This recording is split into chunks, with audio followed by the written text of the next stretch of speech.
that we could want, but yet he found himself with no peace when the name Solomon means peace. So I'm going to be reading out of Ecclesiastes chapter 1, 8, and I'm going to machine gun this thing, amen? Because there's a lot to say. I learned that from my brother Howard.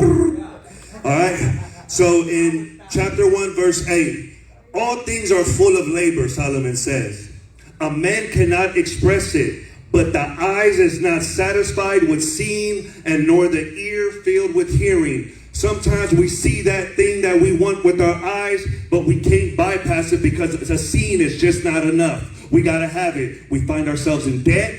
Come on, somebody. We find ourselves struggling because our eyes weren't satisfied with just seeing. Then the ears. Somebody gives us a prophetic word and we got to run with it. They call me to be a pastor. I'm trying to open up a church. I'm trying to do too much. And maybe God did call you to do that. But be patient. So God released the word to me this morning as I spent time in prayer. And God spoke to me. He showed me an orca, coming out of the water to get air. And the word that he spoke to me is just walk with me. Many times we find ourselves like Solomon. In chapter 2, verse 1. I said in my heart, come now. Solomon speaking to his heart. He says, I will test you with mirth. See, Solomon was trying to test his heart with the sweetness of the world. He's trying to test his heart with myrrh. Mirth is sweet. It's an incense. Amen. And it says, therefore, to enjoy pleasure. So he planted vineyards, which when I read that, I started thinking about churches and ministries. Sometimes we start to want to plant these things. He built gardens for himself and orchards, meaning I started thinking about building leaders. Come on. And he provided fruit in the people by God's Spirit. And that's what I received when he began to say, I produced fruit in them, in those things which I was building. Sometimes we let those things captivate us. And we begin to focus on earthly things rather than focusing and walking with God. It says, the most powerful, richest, and wisest man proclaiming everything he built and obtained worthlessness. The name Solomon means peace, but yet he did not enjoy none of this in this chapter in Ecclesiastes. It says, there is no profit when we start focusing on the earthly things, but there is always profit to gain when we begin to focus on our intimacy with God. And become more focused on building a relationship with him rather than building ourselves in ministry and trying to build our own kingdom.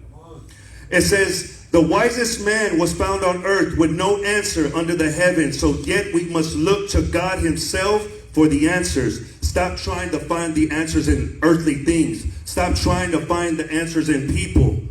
I talked to one of my brothers, go to God for counsel. He is the great and wonderful counselor. And I get it, God can use people. But we find ourselves idolizing people and going to people like there's something great in them, and there's not. There's nothing good in us except God. Amen. And I get it. There's safety in the counsel of the wise. Okay.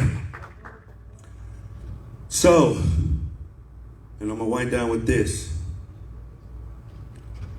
Solomon attempted to find satisfaction in earthly things by accumulating houses, gardens, vineyards, and flocks and slaves, etc. And yet that's what we do. We find our satisfaction in promotion. We find our satisfaction in relationships, in women and men. We find ourselves accumulating these things. I got a big house, but you're still depressed. Oh, I'm in a relationship, but you're still depressed. You're still broke. You're still borrowing money. Amen. Your life is not together. But we're so focused on all these things because they satisfy us. But God says, just walk with me. See, Solomon made the mistake. He had everything. God bless you, man of God. My brother Joey. He had everything that a man could want, but he had no peace. He had everything. Think about it. Ministry, church, beautiful marriage. Amen. So with that being said, as leaders to walk in his divine plans for us, we must stop the pursuit of lesser things in order to truly walk with God. Amen. God bless you.